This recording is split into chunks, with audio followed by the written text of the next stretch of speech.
Hello dear people of the internet, and welcome to a new video where we talk about some weird internet shenanigans. Today we're going to dive into the newest TikTok trend, or attempt of a trend, not to get ahead of myself, that is emerging on TikTok. And that is people announcing what they find unchic in life. And what happens when they do that is that people either feel incredibly judged, or people feel very chic because they don't do the stuff that's mentioned in these videos. I really have no clue what the people in these videos are trying to achieve here, because they're just making people feel bad, so that's what we're here to find out. You probably have a vague idea of what chic means, and so do I, but we do kind of need a definition, so I went onto the Cambridge Dictionary website and I found this definition of the word chic. It means stylish and fashionable. Not to get ahead of myself again, but whether something is chic or not is not a fact, it's an opinion. What I find chic, for example, is crochet clothing and plushies that I make. You can get them on my web shop that is in the description, which I actually used to for college, so that's nice. And you can also help me for free with that by subscribing and watching my videos. I'm trying to gather 1,000 of you by the end of summer, and we are very well on the way. So thank you. Let's get started. Things I find incredibly unchic. Part 1. And I say part 1 because it's a very long list. Starting off strong with one that I know is going to offend a lot of people, but tattoos. And the little baby ones, you guys, when you get old, they're not gonna look cute. I'm so sorry.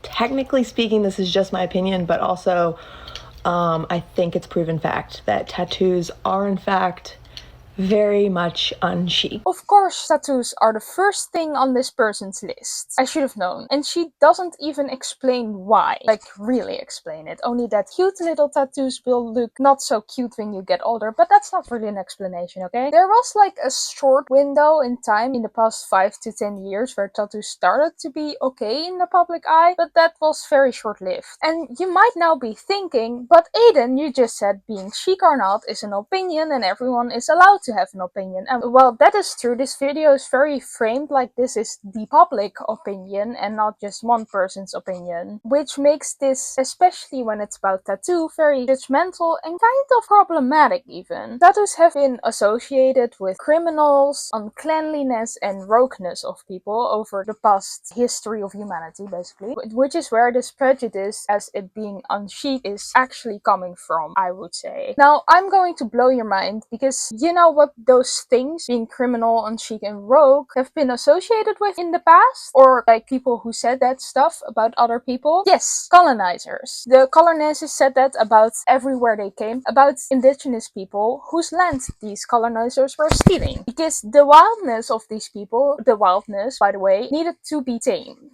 which is problematic, of course. These colonizers should very much be condemned for this and a lot of other stuff. Let's not get into the entire history of colonization, because there's like entire studies for that and you can read them, and there's probably a lot of video material out there for that, and there's so much to say about it. This is about this video and tattoo judgment in general a little bit. Hi, Edit Aiden here. I forgot to get to the point here with this very important rant, but the thing is that a lot of indigenous peoples have a tattoo culture going on. The lands that got colonized, those people a lot of the times had some sort of tattoo culture going on, which had been abolished at some point in Europe at the time, so the colonizers associated the tattoos with all those stereotypes about those native people they were colonizing. So that's why that connection exists now, and I forgot to put that in there. But it's the important tying everything together thing. Okay, back to the video. What I'm trying to say with this is not only sharing an opinion, it's spreading prejudice that comes from colonists' ideals and racism. You're allowed to not like tattoos, and they're not for everyone, and I know that, but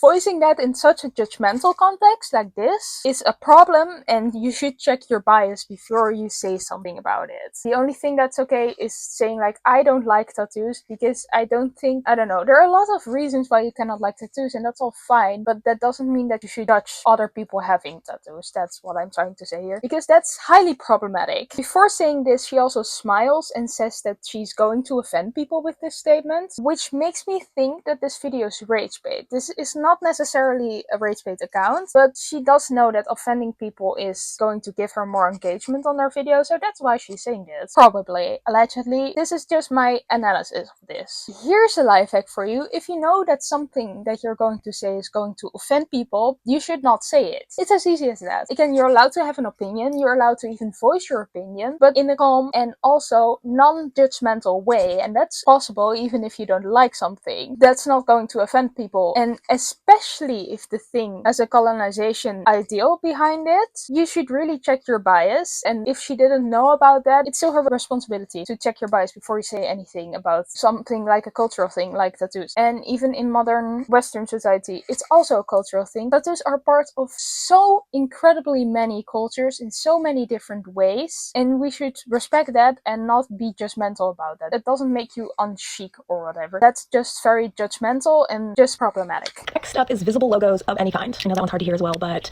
just keep in mind that money talks and wealth whispers, and I don't know any wealthy people that are wearing Gucci across their chest. 3 things that will forever give me the ick and I will never find chic are anything Lululemon, Golden Goose shoes, even worse than the Golden Goose shoes is the Golden Goose dupes. Can't stand, and a Neverfull. And especially when you combine those 3 together, which kind of seems to be like what I call the stay-at-home mom starter kit. Not chic. I hate it. Next up, we have baggy denim with stretch. If the denim is meant to be baggy, then it doesn't need to have stretch. It defeats the purpose, and it just looks bunchy and ill-fitting and cheap does not equate to chic. Another thing that looks incredibly cheap is when the print or the pattern doesn't continue all the way around to the back of the top of the dress. So if it's like sequin in the front, but then there's no sequin in the back, or if it's floral print in the front, but it's just a solid color in the back. Even some high-end designers do this. I don't know why. It looks so cheap, and it is incredibly unchic. Hunting camo, worn as fashion. The only camo I find acceptable to wear as a fashion item is going to be military camo, and even then it's borderline. I will say that I do in fact own quite a few pairs of camouflage cargo pants. I wear them specifically for hunting, or because maybe we have like a camo night at the kids' school. We do live in the South. Sometimes I'm compliant, but I would not consider it to be chic by any means. But I do consider our men in uniform to be very, very, very, very chic. And lastly for today, VPL. Visible panty line. If I can see your underwear through your pants, either A, you're wearing the wrong underwear, or B, your pants are way too tight. Go up a size, buy a thong, figure it out. I should never be able to see your panties through your pants.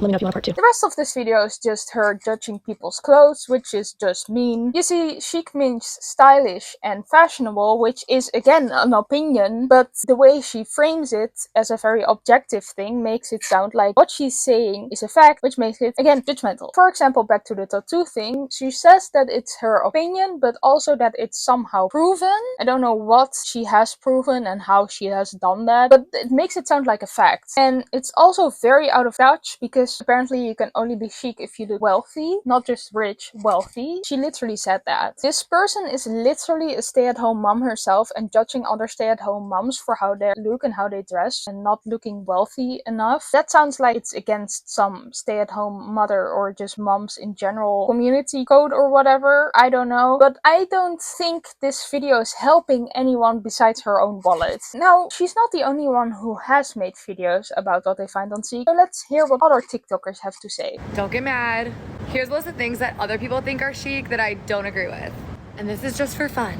Number 1, coming in strong, coffee table books. I just think they are the weirdest use of space. Like, you live in an apartment and you have limited storage and you're gonna put a book you've never opened on your table. I think it's bizarre. Number 2, wearing your hair in a clip as like your hairstyle. Like, that is what we committed to for the rest of the night. And this is only if you're trying to look nice. So if you're doing a nice night out and your hair's in a clip, I don't like that. Not chic. 3, the color olive green. I just think it's not a chic color. I think it makes your outfits look way more casual. Just not into it. And I feel like a lot of people think it's a chic color, so I'm just gonna say I disagree.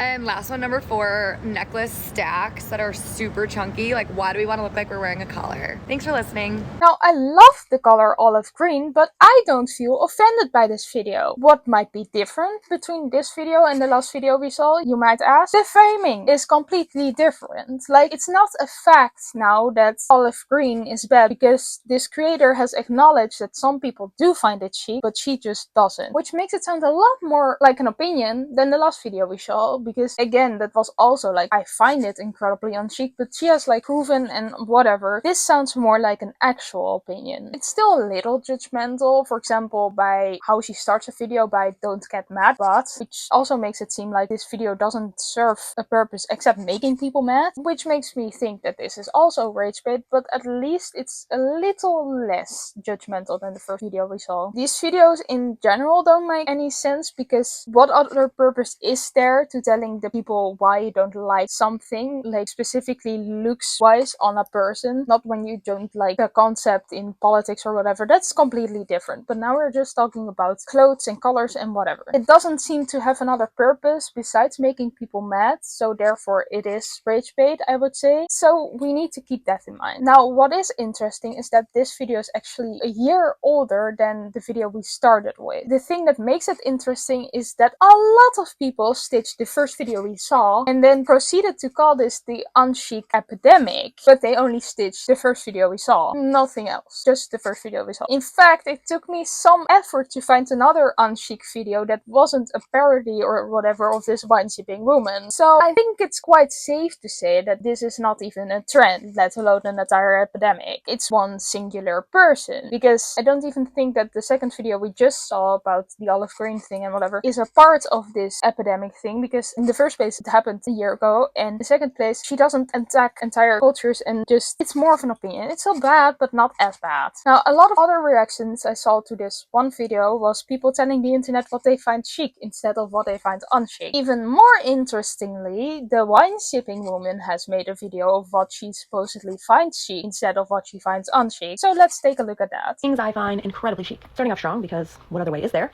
Someone who doesn't take themselves too seriously. Someone who can be self-deprecating. Somebody who is comfortable in who they are. They're not trying to put on airs. They just have an ease and effortlessness about them. They are incredibly chic. Now, but I first want to point out that it says that this is part 5 of things you find chic, but I couldn't find the 4 other parts, and I really tried my best. So either they're really long ago and don't even show up when you search it, or they just didn't happen in the first place, which is the side I'm leaning to. I could be wrong about this, but I feel like it's not part 5. Anyhow, I feel like this person takes herself way too seriously, which makes it some kind of reversed psychology thing. I don't really understand it. It's really confusing. Someone who is decidedly not keeping up with the Joneses. Maybe they're old money, maybe they're no money, but they are just decidedly unbothered by money. They don't need to have the nicest, newest car. They don't need to have the biggest, best house. They are just so comfortable in who they are and what they bring to the table. I think that that is so incredibly chic. Somebody who has a curated wardrobe is so incredibly chic to me. Of a girl or a guy who dresses in a way where you can never quite tell where they found these items. They're not like the mainstream brands that you see everywhere. You just are so intrigued. It's the texture, it's the fabric. They have such a beautiful wardrobe, and you notice that they're repeating pieces constantly. It's a well thought out capsule wardrobe, but not in like the basic kind of way. So they probably collected pieces along the way when they were traveling, or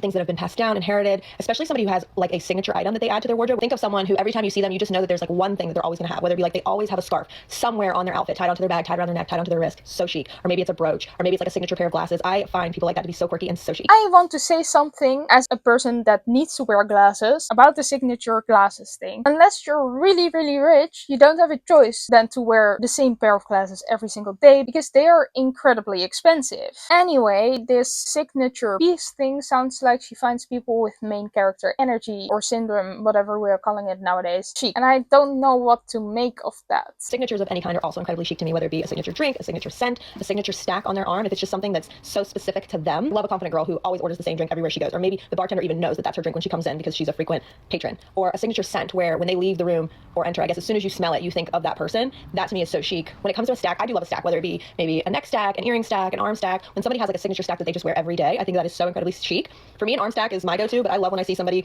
they maybe have like a watch that was passed down from their father. Maybe there's a bracelet in there that one of their kids made for them, a tennis bracelet from their husband, where it's just like, it's their signature stack. It's got a little bit of uniqueness to it. It's something just for them. And it's maybe a mixed metal. It's maybe mixed color. It doesn't make sense, but it does make sense because it's theirs and it's a signature. Someone with natural, like lived in hair is also incredibly chic to me. Like when they embrace their natural color, maybe a little sun-kissed highlight, whatever their natural texture is, I find that to be so incredibly chic. Also, I'm insanely jealous because I was not blessed with like good natural color or good natural texture, but to me, it's just so incredibly chic to just embrace the hair that you were naturally blessed with. At the end of the day, chicness is an inherent quality. It's an ease. It's a confidence that you just have naturally. It cannot be bought. It cannot be styled. You either are chic or you are not. How don't you have natural hair? Unless you're born with alopecia, of course. And if that's the case for this woman, I've said nothing, but I don't think she's saying that here. I feel like this is more of a natural hair only when it's like curly and styled and blonde right when you come out of bed or out of the womb or whatever. This video felt very weird to me, especially in combination with the first one. The first video was very judgmental against people who don't seem wealthy, but this chic video is something you can do or or a lot of things you can do without being wealthy, I feel like she's messing with us by making this video. Especially because she says you're born chic, which is again an incredibly weird thing to say. Nobody has ever seen a newborn baby coming right out of the womb and said, oh, this is a chic person. The definition of the word chic is still very vague, but it is about fashion, and I guess in this context behavioral style too, which is not a character thing. You're not born with that. Also, this video got way less attention than the first one. Just wanted to point it out because that really shows that if you make people really mad on the internet, they will fall for that, I guess, and they will give you more engagement. Which leads to my conclusion that I've already said, this is definitely rage bait in a way. And this last video we saw too, because nothing clicks in it. It's just very weird and makes no sense. Lastly, I wanted to point out that there's no UNCHIC epidemic going on. It's just this one video and everyone is stitching it. And I feel like at least 25% of the people who are stitching it on TikTok and calling it an epidemic know that it's just that, which makes them part of the problem. I feel like rage bait has gotten worse and more subtle over the last year, which makes it kind of a problem because people are just getting mad all the time for no good reason. For the people that are stitching this and getting mad, there are a lot of things in this world and even problematic things on the internet to get mad at. For example, skinny talk is a good example. If you don't want to go into politics or whatever, you can go look at that and get mad because there's a lot over there you can get mad at and we need to raise awareness of. But it's not this one person's video. Like, this person says a few problematic things, sure, I agree, but it's rage bait and it's just one person. It's not a trend, not an epidemic, it's just this thing. Anyhow, do let me know what you find chic because I still don't know what it means concretely. I don't think it has a concrete meaning because it is, again, an opinion. And if you like watching this video, thank you for watching and please press those wonderful like and subscribe buttons and then I will see you next time. Ciao!